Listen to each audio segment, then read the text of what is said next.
Welcome to Everyday Martial Artist, a weekly podcast where you'll join me, Brian Doucette, as I interview a different martial artist each episode and hear their story. Some guests you may have heard of, and some you probably haven't. Be sure to subscribe where all your favorite podcasts are available. Also visit our website at everydaymartialartist.com. If you're listening for a specific interview, I sure hope you'll stay and check out the other episodes. A very special thank you to Topher Williams for our custom theme music. And now, the newest episode of Everyday Martial Artist. Everyday Martial Artist is brought to you by KOOnline.com for all your martial arts needs. Sparring and safety gear, rank belts, uniforms, weapons, patches, and more. Wholesale supplies made by martial artists for martial artists. Visit us today at ko-online.com.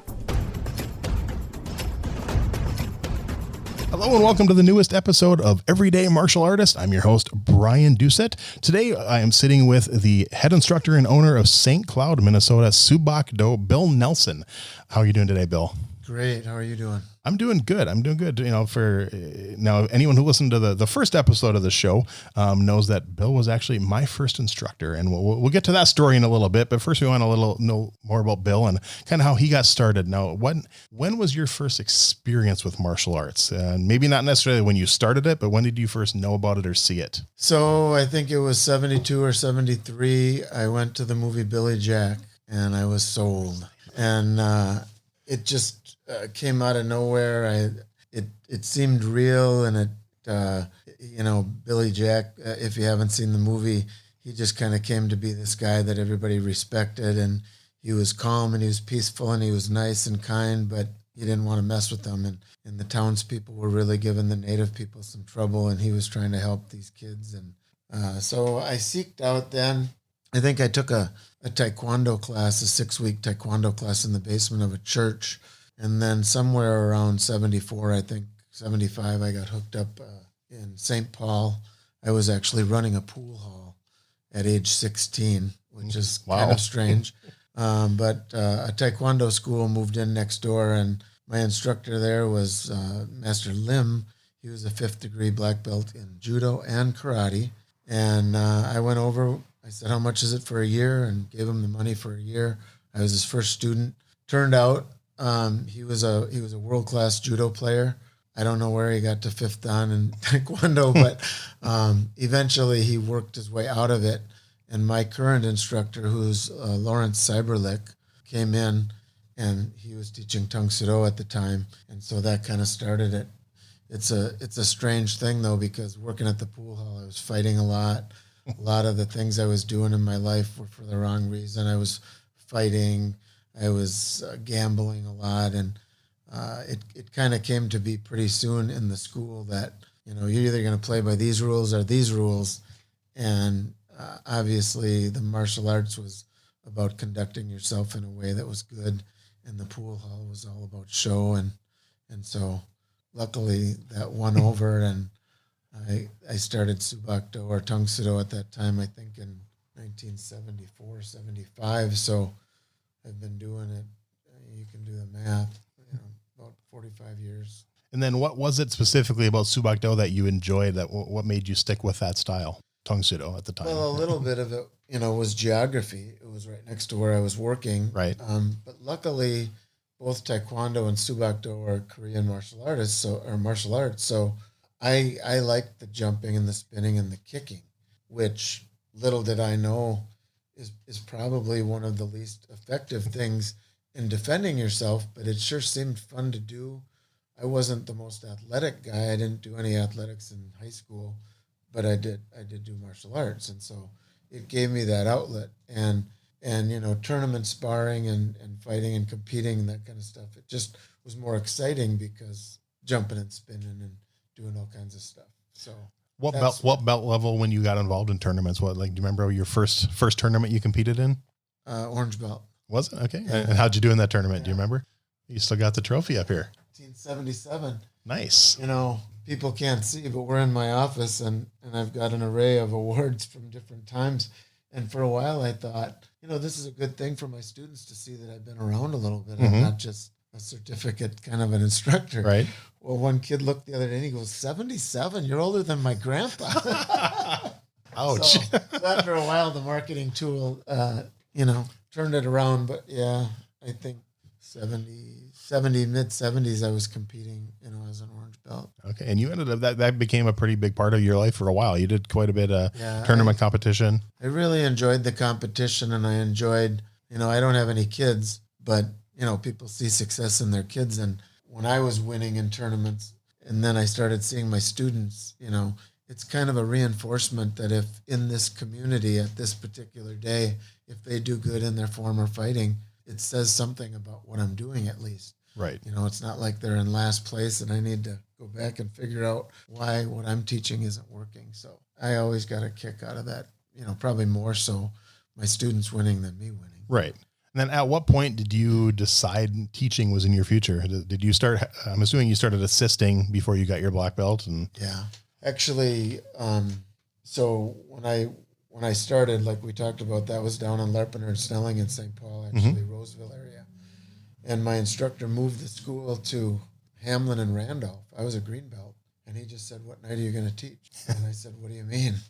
And so as a teenage green belt, I was basically taking people in, signing them up, doing the private intros. And I obviously had some assistants, but we were pretty small and there wasn't enough to go around. And so I got exposed to it pretty early, and my instructor kind of kept a thumb on to make sure.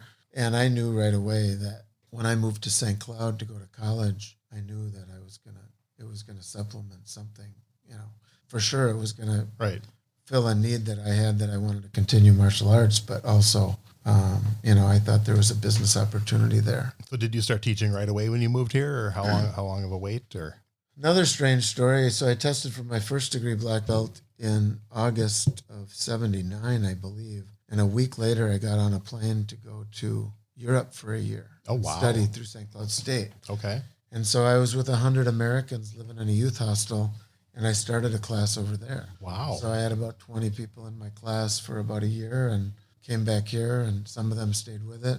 I got hooked up as a club on St. Cloud State University campus. I had 90 people at one time just in the club.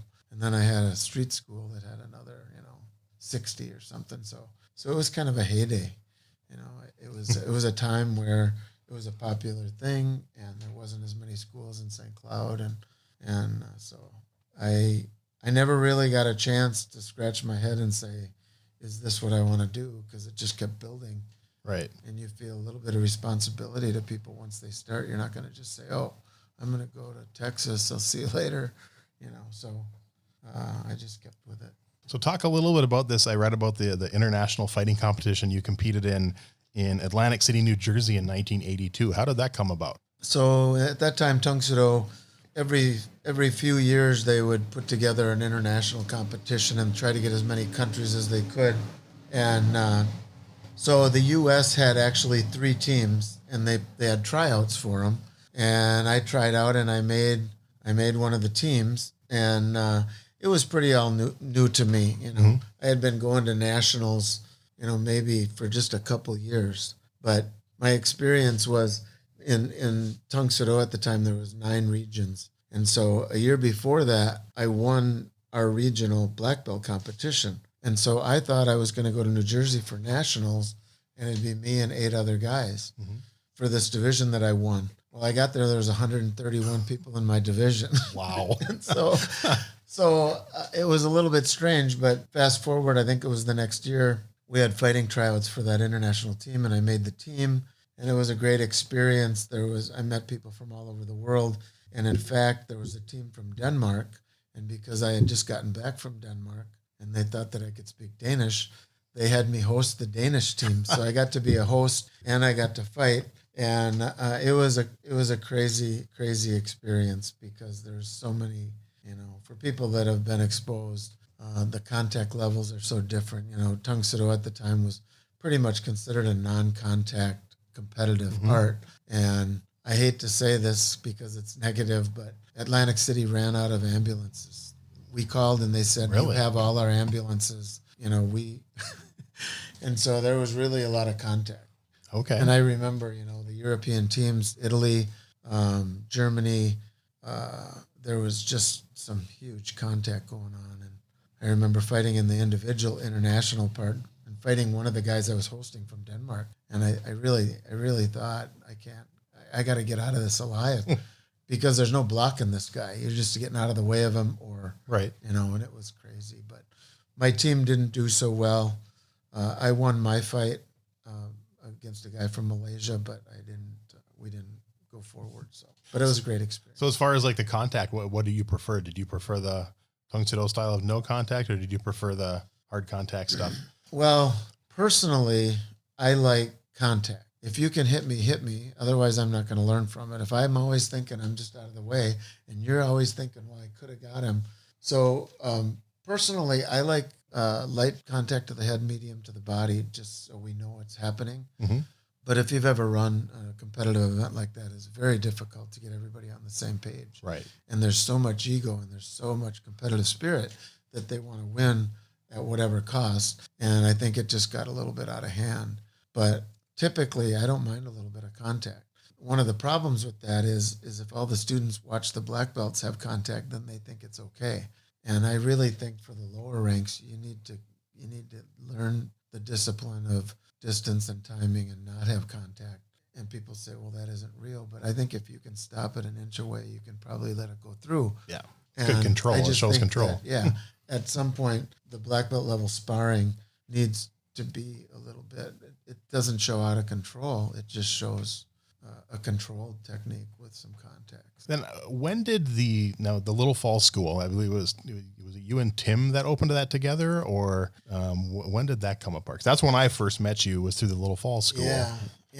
I have a fog in there, but it was the early 80s, and Tim came along a little bit later. It wasn't much, but I remember going up to Little Falls, and can't think of his last name, Cy.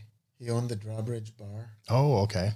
So I was going around looking for a basement of a church or somewhere to teach, and the owner of the Drawbridge Bar let me teach in the basement of the Drawbridge. And Really? This place was prehistoric. I mean, Okay. It was poured field stone walls, and he let me do it for nothing. And he said, but at 8:00 the band starts. So we would end class when the music started because it was hard to hear. Yeah. We'd start at 5 or 6 and go till 8. And there was a pool tournament at the same time. And I love playing pool. So it worked out. And we moved from the drawbridge. The drawbridge burned. And then the police department let us go up above the police department in the old courthouse facility. Yeah. And so we were there for a long time too. And Tim got involved pretty early. And then Tim kind of took over the school. But I tried to make it as much as I can. But at that time, I had these satellite schools in Princeton, Mm-hmm. Kimball, and, you get spread out. And it's like, now I'm not at my St. Cloud school that much. So I got to ask you about the one of the marketing techniques used in Little Falls, because it's the whole reason I actually joined. Was June of 1984. Me and my young friends, I think I was in 4th grade at the time, went to attend a showing of The Karate Kid opening weekend. And then when we were walking out of the movie theater, you and Tim were standing there handing out these little yellow cards for a free month of karate lessons. Yeah. And that was my first experience with in real life. I had watched it on TV and stuff like that, but that was my first real experience actually coming and joining a class. So how did that idea come about? Actually, because now you see it a lot. Yeah. At the time, there was a lot of people that would have business cards and they'd say, come in for a free introductory class. And back then and to this day, I'm just all about numbers. I think the class has more energy. I don't need 50 people in a class, but I like to have 15 or more. Mm-hmm. And so instead of giving away a free class, I thought if I can get them in there for a free month, I will sell them on this being a good physical activity.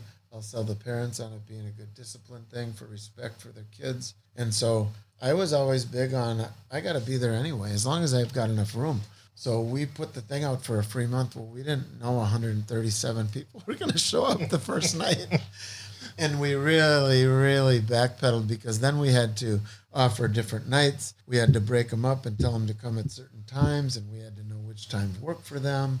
And even today in the martial arts world, I feel like you have a 2-hour window to teach kids. Mm-hmm. If you do it before 5, the parents can't get them there. And if you do it after 7, it gets too late, especially if they're little. Yep.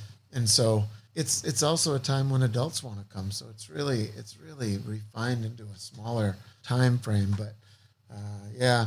And to this day, I still do a free month. Nice. And like you said, a lot of people have followed suit, and they'll do the free month just because. And I even upped it one time to do it for 3 months. Oh, wow. Things kind of got slow, and I just really needed them to come in. And I've even considered this, which is really weird, but like a full page ad in the paper, free year of karate to the first 30 people that sign up. But the stipulation would be, if you stay for the whole year, it's free. And if you quit after 3 months, then you have to pay me for the 3. Or if you quit after 9 months. So it would give them the incentive to keep going. But I never did that. I've seen that happen. I've seen that similar. Up in Fargo, we had someone my instructor did a women's self-defense class, and he advertised it as a free women's self-defense class. He charged them, I forgot what it was, $30. And as long as they didn't miss the 6 weeks, they got their money back. Nice. So they all made it every class, which it worked. Yeah, it did. And you never know what motivates people. Sometimes it's money, and hopefully it was that they liked that class. Right. But nice of him to give it back and to let people know I'm more about the community and safety than I am about throwing money in the bank. Exactly. So that's kind of nice. Yeah, because I've seen some overpriced women's self-defense classes too also. Yeah. And it's like, I can see charging for it because it's your time, but I've seen people charge, $150 for a weekend self-defense class. I'm like, that's kind of crazy. Not for, And I've done a lot of that all over the country 3 or 4 times, and I've tried everything, and it's a tough one. So jumping ahead a little bit to 1990, you got to be a coach for the Goodwill Games. Talk a little bit about that. Yeah, that was, after you've been around a while, and I competed, I did well. I had teams that did well. You get a little notoriety, and our organization was putting together a Goodwill team for Switzerland. And they had picked me and a friend of mine, Charlie Ferraro, who has a big organization up in Connecticut now and all over the world. But he and I got to be the coaches for that team, and it was really a great experience. They took one youth or one child from each of the 9 regions, and they flew us all to New Jersey, and we got to train with them for 2 or 3 days. We put together some demonstrations. We had dinner with the Grand Master. Our annual Kodanja testing, which is Master 4th degree and higher, it's a 10-day test, was happening at the same time. So we got to mix with them. We got to have dinner with them. And then we toured New York City, got to do the Empire State Building and, the Statue of Liberty and all with these kids. And then we flew over to Switzerland and kind of threw them a curveball. We got there and it wasn't going to be the U.S. against Switzerland. We made teams that mixed with different kids from Europe with different kids from the U.S. Okay. And each of the kids got to go and stay with the family from Switzerland. And we had a competition where, these guys didn't all speak the same language, and they had to figure it out and do a little demo. And Master Ferraro and I did a little demo, and it was just a great experience. Yeah, so. That sounds like a good time. Yeah. Really cool. Really cool. I look back at stuff like that, and at the time I was just so pumped up that they asked me to do it. And I thought of what I'm going to give to these kids, and then you look and turn around back, and it was what I got, Sometimes you think you're helping them, but really they help you. And so it was a pretty awesome experience. So now backing up a little bit, we were talking about women's self-defense a little bit. When did your book come about? What kind of brought that idea on? I think it was 93 you published it. 91 or 93. Yeah. It was kind of strange, just like any other karate guy. I got asked occasionally to come and do something. And I would talk about groin kicks and breaking boards. And, it dawned on me after a while that there was a little bit more to that issue. And so I got involved with the Central Minnesota Sexual Assault Center. And through the training there, I got to go out to the prison and meet with child molesters and sex offenders. And I really started to understand the issue of sexual assault and the victimization and sexism and gender stereotypes and how men and women are brought up differently. And so I decided to write that book. My book is called Your Weapon Within, and it's really all about trusting your instincts. And in a last resort situation, maybe it's good to know some physical stuff. But prior to that, to understand a little bit about how victims are picked and more about the issue of it, and then being intuitive and use your sensory system to be aware of your surroundings as kind of a, let's do this first. If you want to do some kind of physical combat, boxing, karate, wrestling, that's added. But so I wrote the book, and before I knew it, I was getting paid a lot of money to go speak about it around the country. And I mean, I toured for 5 years, Wow. a couple times a month, every state, and it was a great experience. And, I sold a lot of books and I made a lot of money doing that. And I hope that I had an influence, but it really didn't turn out to be much of a martial arts thing. Right. And so a couple of times I toured with Soo Bahk Do schools in mind. So I would go to Florida, go to 3 or 4 different schools. I would do my thing, and then they would set up a physical class after that. Okay. I may do a physical class, but they would set something up to promote their school. And so it was good in that way. But, what I really came to learn is if it takes me 5 years to get a good sidekick, I can't teach someone a sidekick in 2 hours. Right. And if anything, it's entertaining and it's fun.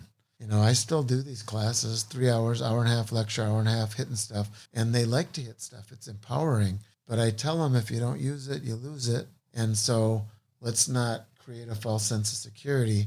So I really think that if people want to be serious about physically defending themselves, they have to commit to some lifetime of training, Agreed. like anybody else. And so that's kind of the problem that I have with most of the self-defense classes. Like, I know that I was targeted because of my time with women at the Women's Center at St. Cloud State, the Sexual Assault Center here, and Anna Marie's, which is a shelter for battered women. I started volunteering there in 79 when they opened and still help out. And so I know going around the country, almost everywhere I went, there was a group of women there to knock me down because who are you as a guy to come around and talk about this?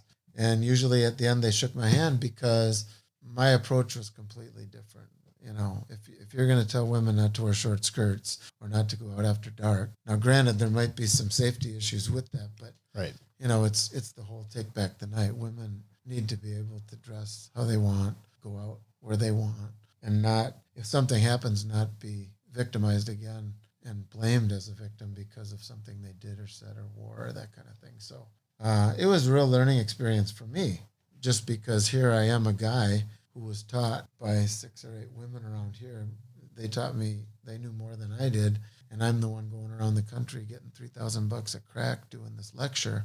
And so it was sexism at its best. And a little bit that, my background's in law enforcement and private investigation. And so there's some credibility that goes with what I was talking about. But I really think sometimes these women would have gone and done a better job than me.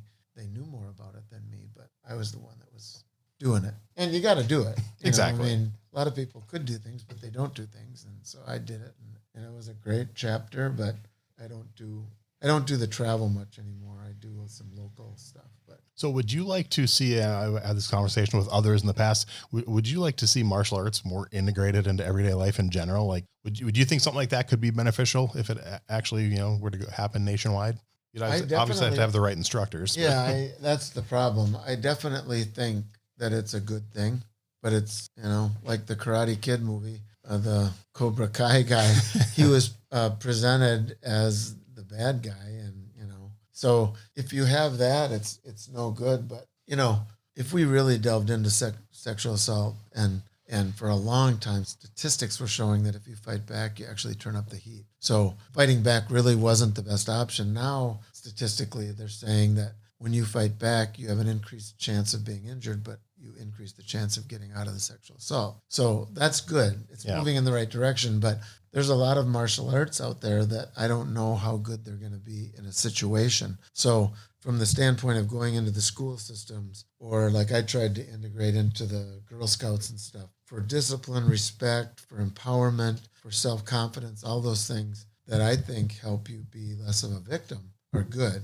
Whether people are going to come out national champion fighters, and even if they are, a national tournament fighter might get dropped in 3 seconds by a good street fighter anyway. Exactly. So we have to kind of look at what is your purpose and what do you want to get out of it. Some people come to me and say, well, this isn't Taekwondo. I want my kid to go to the Olympics. And I'm like, well, I want my kid to be a professional baseball player, but it's a slim chance. I don't have any kids, but you know what I'm saying? Right. It's a weird thing to come to me. Like if they came to me and they were doing really good and I thought they had potential to go to the Olympics, I might say, okay, well, here's a good Taekwondo school. But let's get through the preliminary stuff first. And back to answer your question, I definitely think martial arts training is great for all ages. Mm-hmm. And so if it could be integrated into something, now we're seeing schools going back to trap shooting.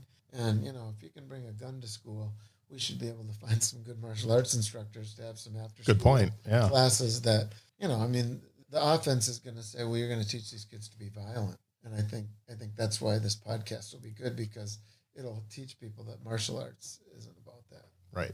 A few kind of fun questions to wrap the show up a little bit. Now, in all your years of martial arts training, is there one or two or one specific philosophy that you learned in martial arts that is the most important to you, or one that you really press upon your students, or something that really stands out? Well, there's a couple things that come to mind. The Grandmaster in Soo Bahk Do, I think the underlying philosophy would be to be well and to have a good life and to prolong your life through health. Well, that's kind of sappy to say. I mean, everybody wants to do that, and everybody's taking yoga but to really live that philosophy, you need to have an attitude of being positive and being healthy and trying to eliminate the negatives in your life, which there's a lot of things out there that will come in.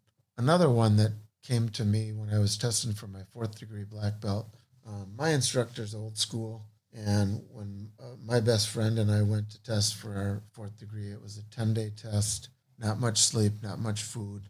We knew what we were going into, but a lot of times you know what you're going into. Mm-hmm. And at about the 3rd day, even though you thought, I'm not going to let them get to me, they start getting to you. And I remember he told us that we needed to present a demonstration at the end of it. Part of it was fighting from the sitting position, and part of it was whatever we wanted. And so I remember one of the first days we got in there, and there was about 15 or 20 of us testing for 4th up to 6th, I think. And we were going to get to know each other pretty well. But the Grandmaster now was the son of the Grandmaster. At the time, he wasn't the Grandmaster. He was a little mad that we didn't know everybody's name. And he kind of went into this little lecture about, you need to learn to take care of each other.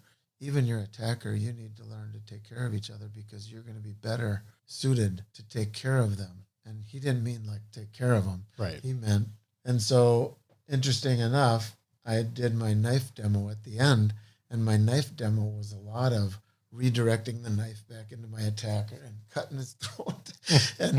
and I had a lot of prominent people tell me at the end of that was the best demo they ever saw, but it might not have been the best place to do it, especially after he said you got to take care of each other. Right. And it really dawned on me that, I have an occupation where I'm going to get into more fights than most people, but, just walking down the street and you see somebody that needs something to eat, you need to take care of them. And it really amazes me that when we're young, our parents take care of us, and it's just natural that we take care of them. And some people don't get that. And those are just a couple of little examples. How can you not want to take care of children and elderly? And how can you?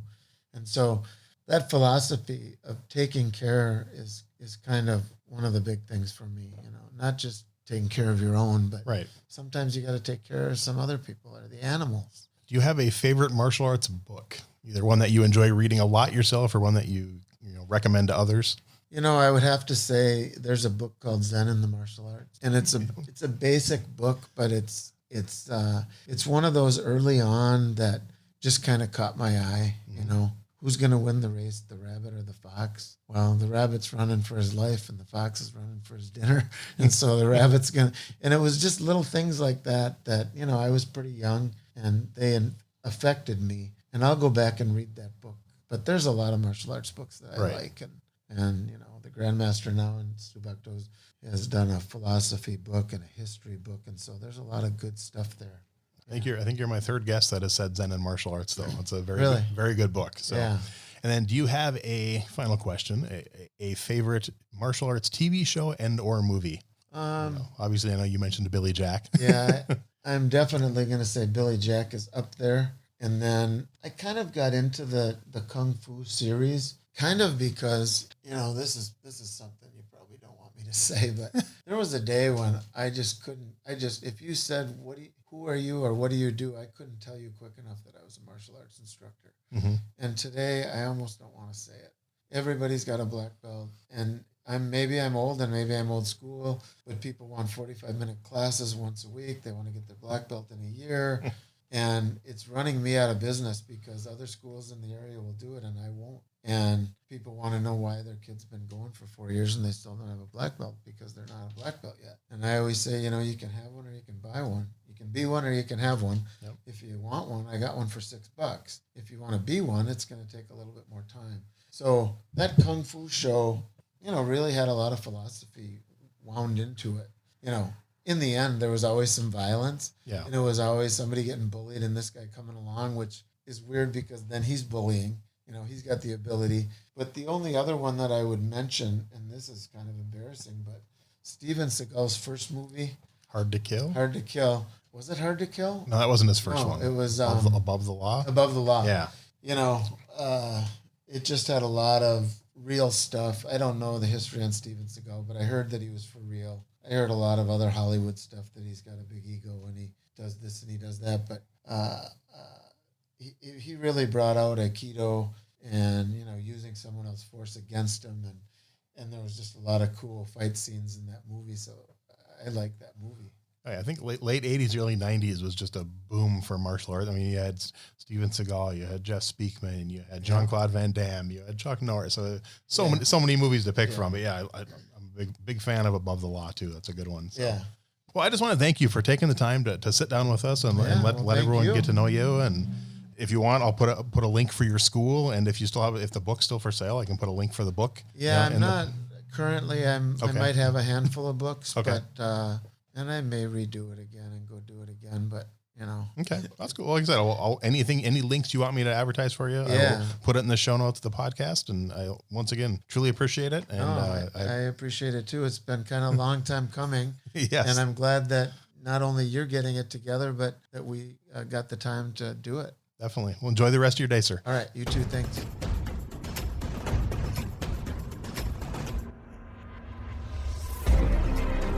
Thanks for listening to Everyday Martial Artist. We hope you will join us every week for a brand new episode with a different martial artist telling their story. If you enjoy the show, be sure to leave us a review. Also, be sure to check out our website at everydaymartialartist.com. There you can find all of our episodes and contact us to suggest guests and ask questions. Again, thanks for listening to Everyday Martial Artist, and we'll see you next week.